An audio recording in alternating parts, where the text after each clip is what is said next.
All right, and welcome back to Sam Horn Live with G-Man. All right. So today we thought we would do like a little introduction, introduce ourselves. Mm-hmm. Why don't you start it off? They kind of know me a little bit, but why don't we start with you? Bad boy, all of that kind of stuff. Tell us about where you've been, G. Sam and I met in 1987 when he was playing for the Boston Sox. I was a bat boy and, clubhouse guy. And, that's where we met. First job I had out of high school, in high school. And, it was a fun time. So tell me, how did you get that job? Is it who you know or what you know, or was you just a good kid? Well, just be a pain in the ass, and keep asking and go in there, And one of the kids didn't show up, so they called me out of the blue, and I raced down there, and I worked the whole summer there, You probably had the best personality on the team because you kind of took me under your wing, and we were always messing around the clubhouse, wrestling, all that stuff you probably could not even do today to a number one kind of draft pick. Like you were saying about Cal Ripken when you. Yeah. What did they say to you? Please don't do that. They said, Sam, we just want to tell you one thing. Cal likes to wrestle. However, if you hurt him, you will be banned from baseball.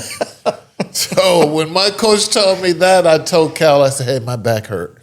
I just stopped. I'm going to have to stop wrestling. Because he wouldn't care. He would just keep going at it. Because him and Brady Anderson used to kind of like jump me. I'd be, we would be stretching or something like that. Because I would do the same thing before they told me. Yeah. Don't mess with Cal. So after that, they were like, hey, why all of a sudden? Because I wasn't going to go and tell everybody, hey, they told me I'll be released from baseball if I hurt you, Cal. I'm not going to say that. Yeah, right. You just said, I got to. So I'm like, oh, man. Nerve in my back. Really, really tough. Yeah, I haven't been swinging the best right now. I think it's my back. You got to just lay off for a little bit. Yeah. So tell me, as a bat boy, there's a lot of responsibilities. People always see the clean uniforms. And, of course, they talk about, the guy's been in the clubhouse only doing and shining shoes and things. It's pretty elaborate in there now, especially with all of the different uniforms, the different things, the pay, the bonuses. Tell us, what is it like behind the scenes? Even the clubbies today, they get like a full share of the World Series and stuff. They might make $300,000-$400,000 if they win the whole thing. So, I mean, is that what you were making back then? Oh no, shoot, $20 a game maybe. Mm-hmm. But we're there. They were there from 11 a.m. to 2 a.m. Was it more about just having the job, or was it, hey, I'm making money for the summer?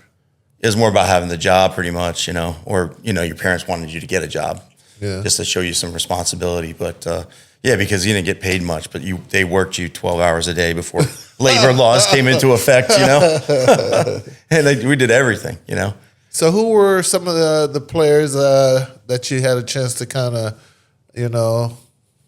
hang out with, talk to, we had a lot of good Red Sox players, Brady Anderson as one before. People forget he was with the Red Sox for a year. For sure. And then they had, Ellis Burks, Greenwell was there on a rehab. Jody Reed played for a long time. John Marzano, rest his soul, he was on that team. Yeah. There's a lot of other good players on different teams that were coming through, like the New York Mets. And I was going to say, how about teams that came in to play against the Boston Sox? Deion Sanders. I know. How about that? Yeah, that's kind of cool because I did the visiting side a lot. Oh, okay. So I got to see a lot of visiting side players and a lot of up-and-coming guys that you've heard of. Oh, they're coming, or they get sent down. And you'll see their big league bags coming in, and you're like, oh, that guy just got sent down, because they bring their stuff with them, like their uniform or whatever, and have it just in case, or because they got sent down that night, they're in minor leagues like the next day. Yeah. So I know you're really big into memorabilia. You just spoke about that, especially bats, balls, jerseys. What is that like nowadays? Why is there such a high demand for the jerseys and the balls and all of that, especially because they cost so much? Yeah, people they want to be close to the game. And I don't know why everything's gone so crazy since COVID. Things have tripled, quadrupled. I mean, Shohei Ohtani bat was going for $10,000 4 years ago.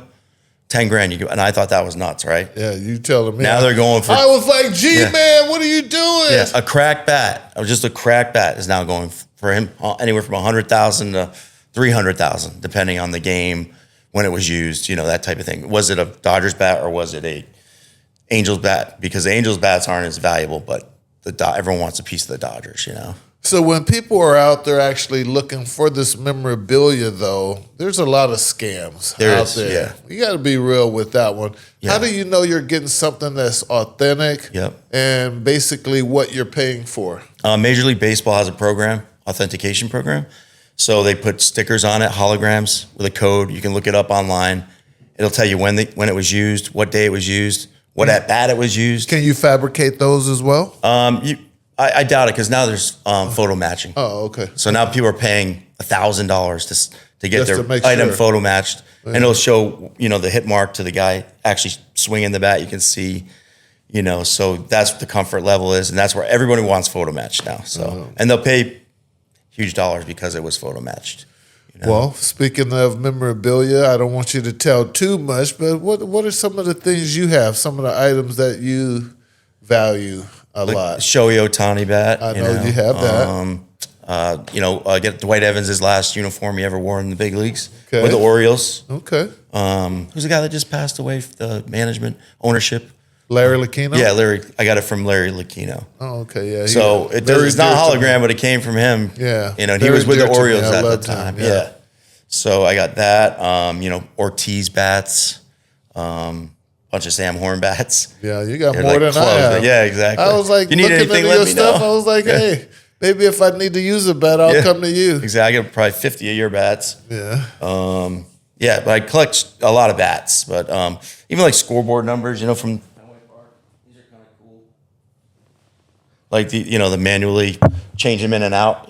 Wow. So that's a Pedro Martinez. Ah. So they would hang these if a pitcher's starting that night. That's why they had the high number, but or the lower numbers for the score. But these are pretty valuable because they're older. You had chairs and a little bit of everything, huh?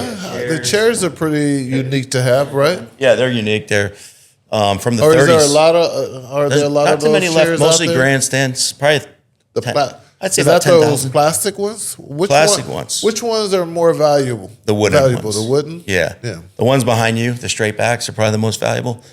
They're older, from the 30s, so they go from anywhere $1,200 to $3,500 a seat for a wooden seat, and the plastic ones you can buy, they're like $700, a seat. All right. So if you were in today's world and you were trying to look forward and say, "Oh man, I better get this guy because this." I'm trying to do that. Yeah. So who would you be looking out for, and who you're calling that I can say in 5 years, G-man? Well, for an great example, investment. Dana White, the fighter, Yes. that promoter. Yes. He bought a Roman Anthony for $100,000 or $200,000 before the season started. He said, "Oh, if he does what he's supposed to do, it'll be worth $1 million by the end of the season." Right. How about now? It's probably worth $10. No, I don't know. Oh no! And anywhere, it's don't not tell me worth that. 200,000. So it might be worth. I don't know. They're still big on collecting him, but his market just went soft big time. Is that because of the injury? Is That's what that because he's not playing, or people are thinking, "Oh, is this guy legit or not?" And how tough is that to really? it's tough. Like you They're said, calling everyone can't misses. Yeah. Like every time someone in Boston gets there, right? Andrew Benintendi can't miss. Yeah. He missed. Yeah. Bogarts was good, but he was no Ted Williams or anything. And there's other guys, back in the past. There's so many guys that they say these guys. Crawford. Remember Crawford Yeah, I from remember him. the Rays. Yeah. Yeah. He used to kill the Red Sox, and they were like, "Hey, we're gonna trade for him. We got him, I think, in free agent." Yeah. Bam. Julio was hurt. Lugo. Yeah. Remember him? Wow. But I mean, there's a lot of guys, younger, like Marcelo Mayer. I mean, Mayer, what is he going to be? He's not really doing much. He has 100 games under his belt. What was the Latin guy that got like 60 million? Yeah, he stayed in Pawtucket all year. I don't remember. Yeah, that's he the was point. so bad. Yeah. 60 million. million guaranteed dollars. Rusney And this Castillo. guy- yeah, I don't. Yeah, Rusney Castillo, yeah. I don't even think he had 2 home runs. He had a cup of coffee in Boston, I think, once. For $60 $60 million. million. I'll take that coffee. That's some good coffee. 60 million. He was from Cuba, I believe. Yeah, But they said they there's didn't want the many of those Yankees guys. to get him. Yeah, if exactly. I recall. Yep. Well, look at Yoshida. They paid him big money. He's What do you rolling everything to second base. He can't hit. I mean, come on. Every time up, rolls to second base or first base. Well, being a player, it is tough up there, but the anticipation of Oh, wait. I got to- one before I forget. Okay, go ahead. Campbell. Oh my gosh. One good month in the big leagues, they gave him $60 million last year. You know his bat was online on MLB? Someone paid $5,000 for the bat last year. Right. It's worth $5 this year. So people get excited. So it could decline that fast. Oh yeah, people get excited about having I got to have it because he's going to be the next Shohei Ohtani. So my advice is get the Shohei Ohtani because that's not coming down in value. Right. But you need $100,000 to get it. So you're saying it's better to go ahead on and get something Established that's proven? guy, yeah. Okay, so Unless you're getting something really like early. but you don't know. Like You that don't know. picture. That picture from But if you're getting early, I mean, the Pirates, for cheap. Paul, whatever. Skeens. Ooh, He's big money. he's dirty, And he's but- good, But he came out. Pitchers dirty. scare me because they can blow out their arm pretty quickly, Right. But I thought that would happen when Shohei Ohtani blew out his arm, remember? Second time out. for His sure. stuff still kept climbing. The Japanese market's huge. People in Japan pay over the top for stuff. Is that only their type of players, or is that any player? Because it's Japanese guys. Okay. Like Yoshida, they put a bat out.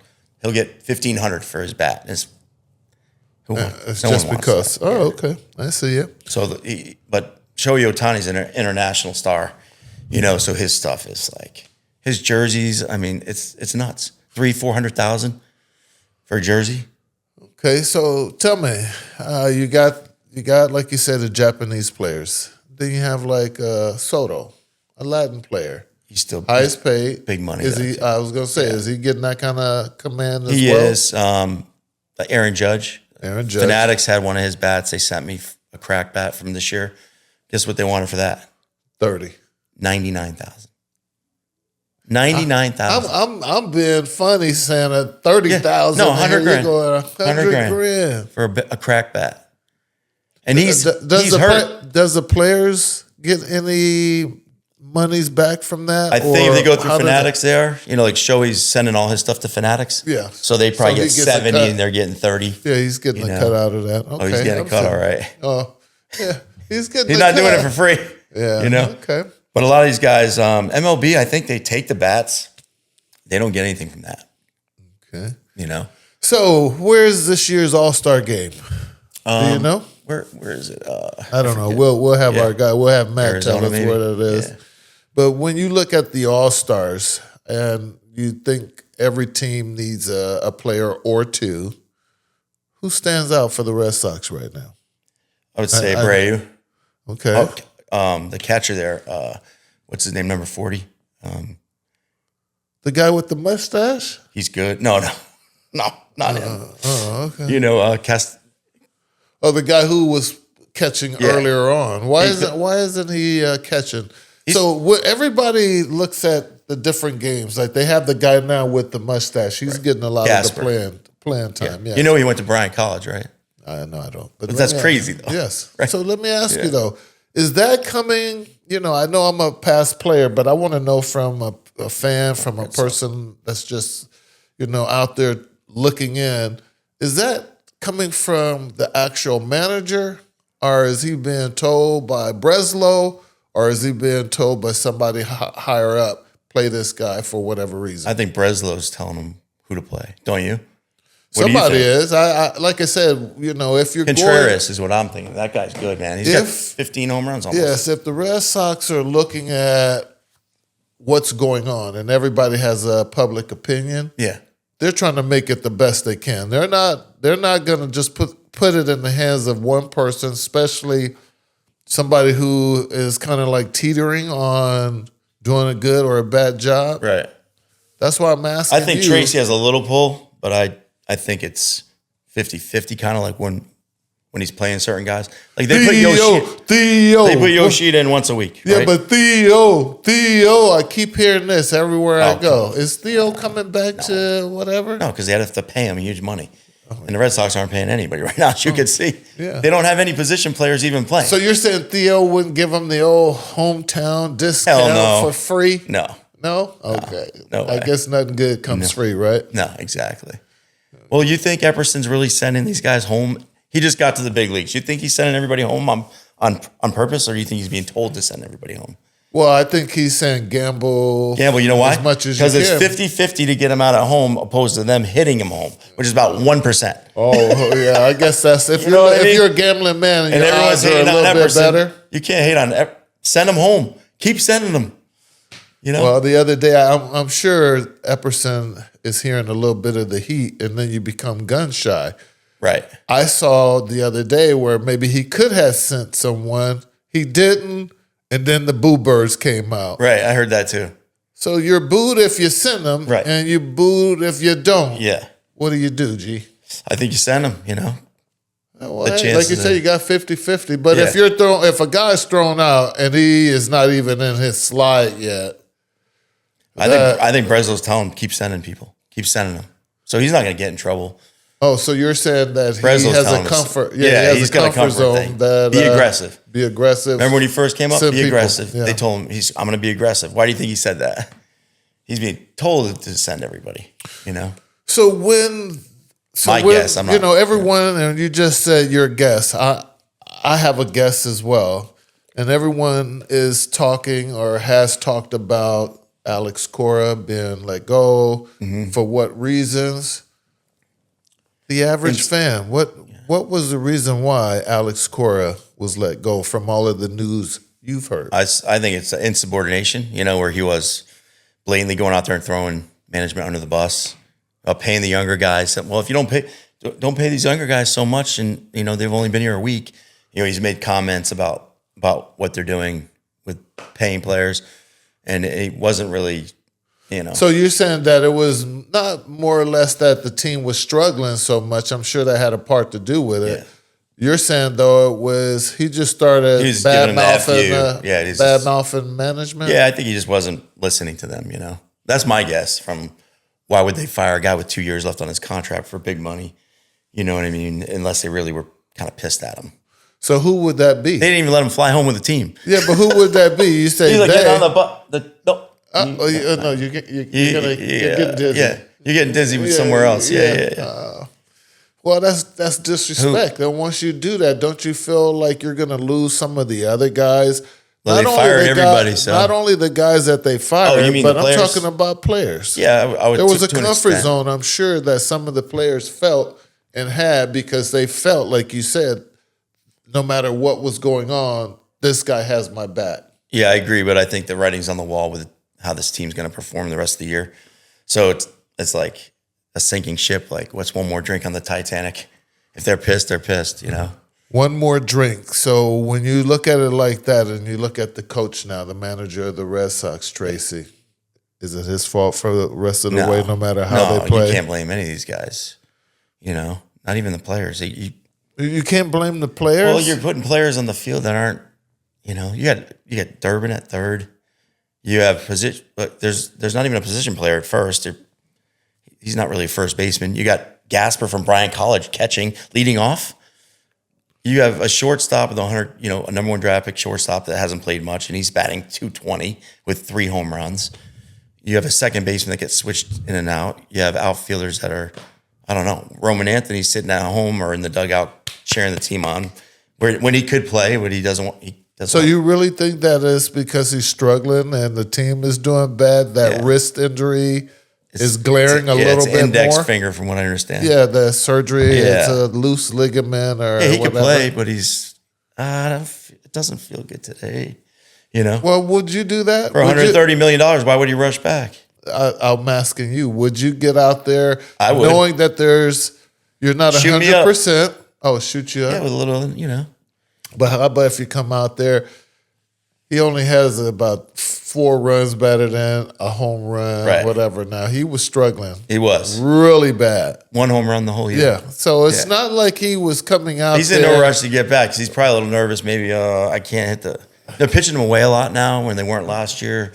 So I don't know. I think he's struggling. Do you think that they finally caught up to him and they're starting? I think they're learning analytics. Tendencies. Yeah, I think so. analytics. Because don't you? Everyone I talk to about analytics, that's what they're saying. You know, you're not. Analytics. You were never really a big fan of Roman, were you? Or you? Not necessarily a big fan. I was jealous. You're just the hype. The hype. No, I'm jealous. Yeah. I'll be jealous. Yeah, right. You know, I know that we're talking about you a totally different time. $240 million in a different time. But if I was months, coming up, July, August, September, they would have given you about $200 million, 10 years. Yeah, I would have been Soto. They're like, we'll see you in spring training. Soto. Here's your lunch money. Yeah, in 88, I'd 87. have been San Juan Soto.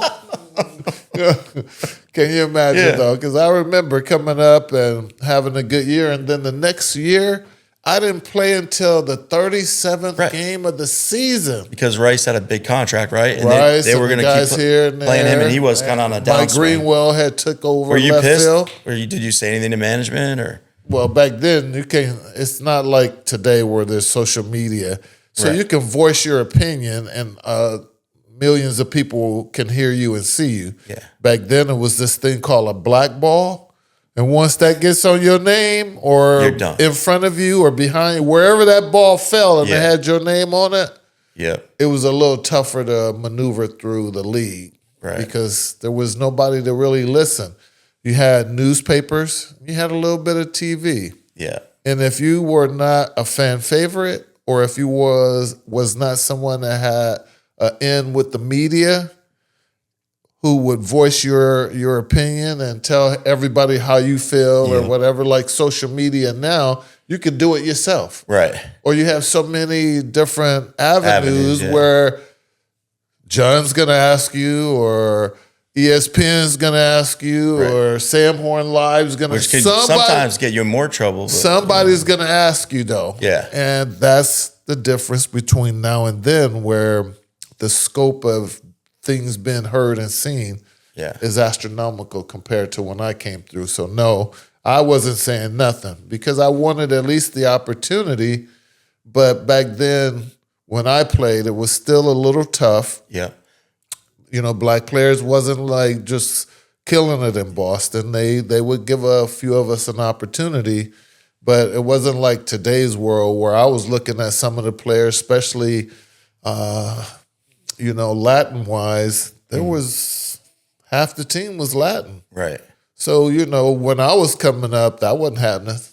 You know what I mean? Well, when Lenny was here, he was saying how like they would kind of haze you more back in the day. Like today, they're kind of like, hey, bring everyone under their wing. They're super nice because everyone's getting paid, so they're probably a lot more friendly. But when you got first called up, there was probably some jealousy because a lot of guys were like, oh, here comes Sam Horn. It's a big hype. Everyone like knows who you are in the organization and the fans. So was there a lot of that when you were coming to the clubhouse with Wade Boggs, Roger Clemens, Dwight Evans? Did they help you in any way, or were they kind of like, kind of give you the cold shoulder, or were they? Well, when I first came up, I do believe because of the amount of hype, but it took me a while. I remember you telling me they weren't that like friendly. They did not come over like usually how you have people come over and they say, "Oh, he took me under his wing." Yeah. No, it was like I kind of like was there doing my own thing. Yeah. You know what I mean? I was kind of like seen but not heard. Right. They didn't want to hear you chirping when you first came there, I remember you saying that Dwight Evans actually helped you, hooked you up with a Louisville Slugger guy for like better wood or something. I remember that back in the day. That was a big deal. That was like a big deal. Dwight Evans was really nice to me back in the days, like Lee Smith. Yeah. I love Lee Smith was one of my favorite people. He used to call me Snapdragon. Yeah. And he was the kind of person, if I was a pitcher, I would have been very comfortable being more with him because he was that kind of person that would have liked to have, kind of helped me and nurtured me through the league and whatever. Want to see you do well because he was already prominent, he's a Hall of Famer already. Yeah, exactly. Other people who were in that role felt threatened, right? Because here come the young guys. The young guys are coming in to Boston, and you had a lot of good young guys. They were booting people out of their position. Marzano, Jordy Reed, Burks. So it was kind of like the changing of the guard, and I think that's kind of like how I saw it. They were not really the way they are today, where people are looking to help you. Back then, it was more of a security thing because they were not giving out those major contracts. Right. And people were not making tens and whatever of millions of dollars. Now you're making hundreds of millions. Yeah, that's crazy. So back then, think about this. Jim Rice was one of the highest paid players. $2 million a year. He signed for $10 million for 4 years. So he was getting 2.5 million. Something. And they were like, oh my gosh. And they kept throwing him in no matter what he was hitting because if you're going to get paid nowadays, they'll just release you and see you later. And he was that guy where he had a lot of influence because it was Boston, but at the same time, he had that contract. Yeah. And back then, it's he like, started hey, beating up the coaches and stuff. But if you had, if you were getting paid, they're gonna put you in there with a broken leg or arm, whatever. What was the craziest thing you saw, like as a young player, not even whenever, but when you're in like the dugout or something, some crazy like fight, or was there anything that stands out to you that you saw? Well, you're like, holy I did shit! I see the fight thing, but that wasn't the craziest thing for me. I like to go to spring training. And, everyone used to call it the hot foot. And I remember it was a spring training game, and we were in Dunedin playing against the Blue Jays. And I'll leave the names out. It's not important, but it's the actual thing that happened.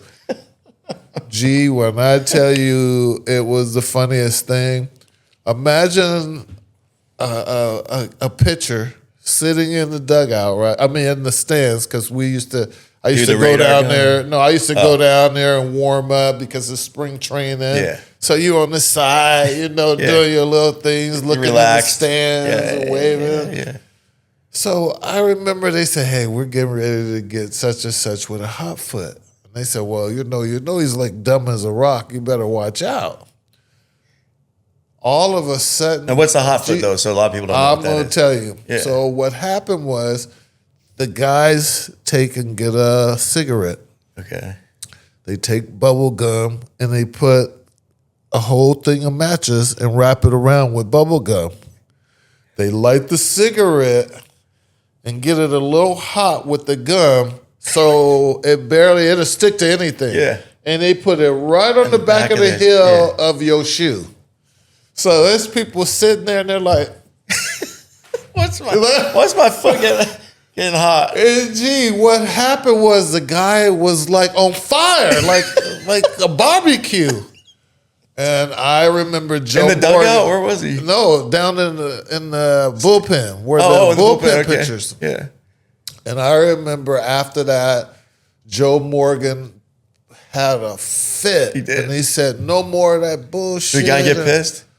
Well, yeah, but the point is, hey, you're fair games. You remember people like Jeff Sellers. Jeff you hear me, Jeff Sellers and these kind of guys. They were always the cleats were all burned, rubber and melted. And that's from the pitchers. So they kept saying we're gonna get my people. Yeah. So what happened was somebody got flamed up. Their whole sock and pants, all kinds of shit was all burnt.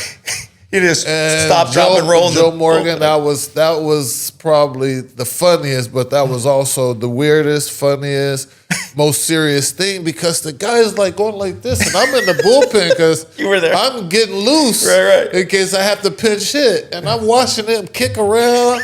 And he looked down and he goes, oh, and he's like patting it with his hat and everything. He got third-degree burns up his calf. And people are laughing and people are talking. And, we're not probably winning at that time regardless. Joe Morgan looks down and sees people down there putting out flames and fire truck, ambulance. Everybody's down there taking care of one of the relief pitchers, so it was pretty funny. But when we got in the clubhouse, he yelled at everybody, and he was like, "Hey, the next person, you're going to be released. Yeah, if you do another one of that." So people stopped with the hot foots. I remember they used to have kangaroo court. They probably don't have that anymore, right? And I don't know. I don't hear about it. I don't hear about it either. But they might have something. I'm sure that. The Orioles had the best one, right? Kangaroo Court was supposed to be something that was, but it was internal. Internal, yeah. It wasn't something where you were going to be, hey, I got you, and telling everybody on the field and what was going on for reporters couldn't hear because sometimes you were getting fined for some things that maybe you shouldn't have did. Right. And some of them was on the bus or maybe in the shower you did something, or maybe you gave somebody a hot foot, or you missed a sign, you were late for a bus or anything like that. You were getting hammered. So that was the reason behind it. And there were certain guys on the team that they managed it, like they were like, and they like whoever your superstar Cal or your Ripken, old Cal Ripken would have been the judge on our team. Yeah. Because he's the man, he earned it, he is the team. Right. But then he would have like maybe 3 people that they would choose and say, hey, you're the jury. Because that way it was fair. But it couldn't be a tie vote if there's 3 people. Gotcha. You see what I mean? Yeah. But then he would administer whatever the fine would be. What was it like hitting behind? You were hitting in front of Cal Ripken? I was behind him a couple of times. How was that? That must have been pretty fun. A lot of times you were, right? Yeah, well, if you remember, I like to say that I'm in the record books. That must have been pretty wild, though. I scored the first run, and I had the first walk in Camden Yards, so they can never take that away. Yeah. And I remember it was Cal Ripken, I think, batting third, and I was batting fourth, and Glenn Davis was batting fifth. Would you used to talk shit to each other on the, before warming up? Hey, you know anything about this guy? Or Cal Ripken, he had his little scouts, and people would come up and tell whatever. But for me, I didn't want to know all of that because I would just look at the guy during the game. Yeah. Like when the game first started, I want to know how he started off the game. I want to know how he's pitching people that's kind of like me. Yeah. I want to know what's his out pitch. I want to know how is it working. Is this stuff really sinking today? Is it off? Is he throwing some gas today? Because then maybe he might be throwing more fastballs today because he feels good. Yeah. And one thing you don't want to do is be up there looking for all kinds of crap, and then here comes that nice one right down the middle, and you're guessing. Oh, yeah. That's the reason why Sam Horn struck out a lot, but I swung at your stuff too. Yeah. Just in case you hit it. In case I hit it, and I swung hard. In case I hit it hard and far. So, yeah, that's what it was all about for me. So you more like just see the ball, hit the ball, kind of like you weren't really up there guessing a lot. You guess. Yeah. Like I batted against Randy Johnson, and I'm a lifetime 400 hitter. You weren't like, I don't feel so good today. No, that's what everybody else did so that I could get in the lineup. Right. I remember one time. I remember Dwight Evans one time was dropped that one on me. He goes, "Hey, you better get yourself ready. You're in there today." I'm looking. I'm like, it's Randy Johnson. I'm never in there.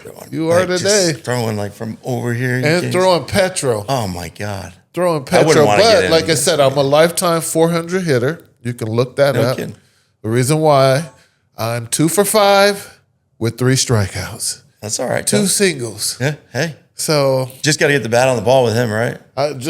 Ground balls, broken bat, whatever it was. It said single at the end of the day, and I have 2 out of 5 at bats. Who was the toughest you ever faced? Randy Johnson. Really? Yeah. Yeah, no doubt. But people like John Candelaria. Yeah, he was good. Frank Tanana. Yeah. Those guys, only because they would like do the slow whatever. And this is after they were injured because like Frank Tanana used to throw 97 back when they didn't have that gun piped up. You know what I mean? Yeah, right. John Candelaria threw 94, 95 with a sinker.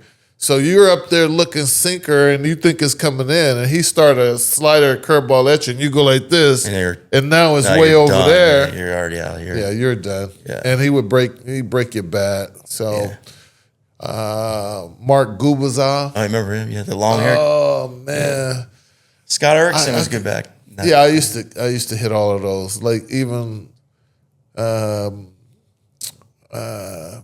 who's that? Bob Welch. Oh yeah. From Oakland. A's. Yeah. I got 4 jacks off him. Yeah, I remember seeing a Sunday night game. Sunday night game. Oh yeah. I just loved him, but a lot of people were like, we can't catch up to his fastball. I just started looking fastball because I know he's coming with one sooner or later. Get out in front of that. Just don't miss it. Yeah. And that was my thing with some of these guys. You know, Dave Stewart really good. I don't have great numbers against him, but I hit the ball well off him all the time because he was always going to be around the plate. Yeah. Like, he's not throwing balls way over there and way in, almost hitting you. Who'd you hit that grand slam off of in '87 when you first came up? Kind of, it was like in August, I think. Nunez. He was pretty good. Yeah, right-handed pitcher, kind of tall. Yankees guy? Over. No, Toronto Blue Jays. Oh, Blue Jays. Yeah, that's right. Yeah. Yeah, Shank one of them. But, to start my career, to be able to set a record, the fastest ever to 10 home runs, and that lasted for a couple of years. I'm three. That's pretty cool. Still third in MLB history. So, like I said, I've First done home some run things. was in the net too. Right? Yeah, I have some things that I know that they can't take away from me. So I've been there, done that. But I still have the record for the Red Sox. Really? So every time these young guys come Sure, up, Roman Anthony doesn't have that. What? I'm just kidding. Yeah, it's all good. No, I but like Roman Anthony. I think he's got a chance. for a fact, yeah. He'll be all right, I think. I think he'll be fine. The point is, he has to stay hungry, but it's hard to stay hungry after you get $130 million. That's the thing. After you just had a cup of coffee. And you're 21. Yeah. Just turned 21. Ooh. Yeah. So I guess now they're not too happy with him, I don't think. Well, right management is going to have to manage him now. Yeah. And that's the point. What do you think about someone like Chad Tracy? Can he get through to a guy that's making $130 million and, hey, you need to get out on the field? He can, but you don't. In today's world of athletes, and I know this sounds really bad, you can't get under their skin. But in hockey, because if you do, but hockey, I'm saying if you get under some of these young, players, kids, right. whatever, skin, it's hard to bounce back because sometimes after you lose them, they're done. They're out now because you say, "Oh, come on, I put my trust in you as management. Yeah. All we're looking for is your effort." And sometimes when you're not hungry, you don't hunt. That's the thing. Meyer and Roman, they don't look too hungry to me. Yeah. And Meyer's not getting paid yet. Well, he just doesn't look like he has any spark, Well, spark comes from within. So I hear what you're saying, but also success breeds all of those sparks. Yeah. When guys are doing well, they're true. totally different than when they're struggling. You know what I mean?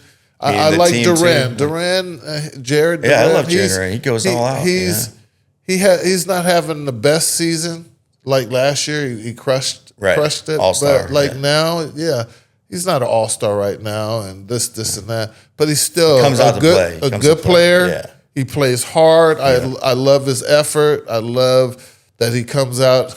He's giving it his all. That's all you can ask for. You know what I mean? The results are not there the way you want them to be, but you can see it and still feel it that he's That's what I mean when I say guy. Marcel. It just doesn't seem like he's into it.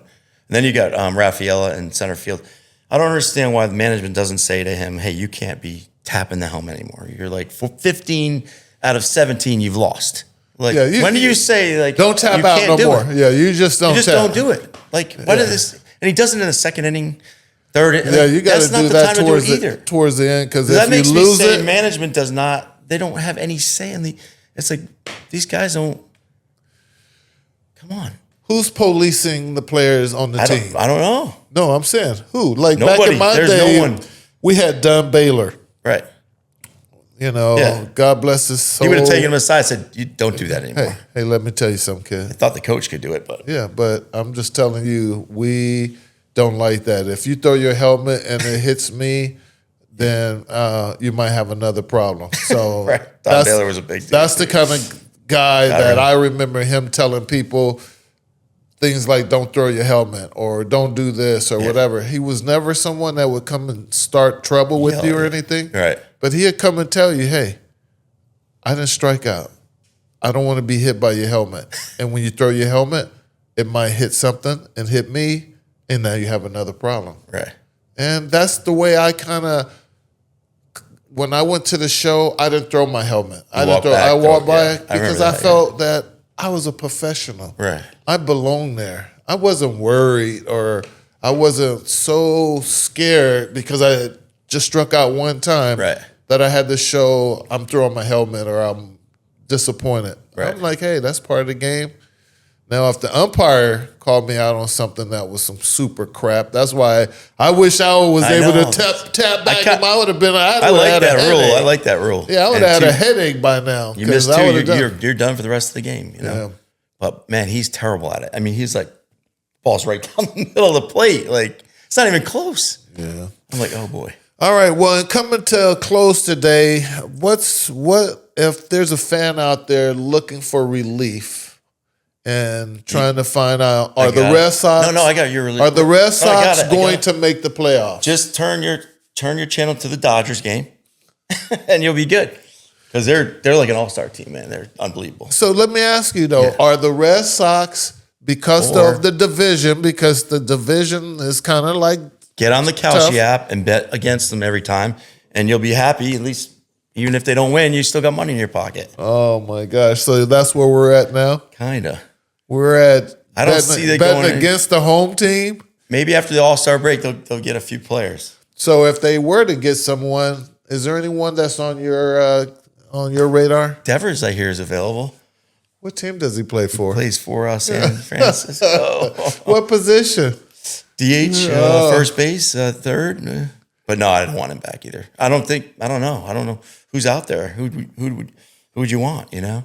Are we looking more for just an outfielder? They're talking about or getting infield? rid of Contreras right now at the All-Star break. Is that Abreu? Are we? They're talking about selling. I was gonna say, are we selling out or what? I think they're going to be selling. Like Tracy said, if we don't start winning, there's going to be new guys in the clubhouse.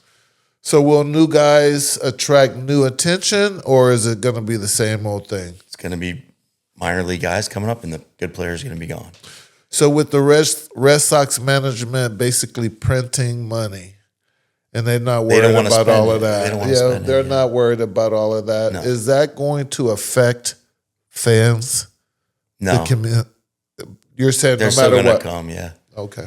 I mean, to an extent, maybe, but not like they don't need to get great players to fill the stadium, you know? Because people go there like it's a museum. Don't they need to win? Apparently they don't, because they have all the money. Like you said, they're printing money.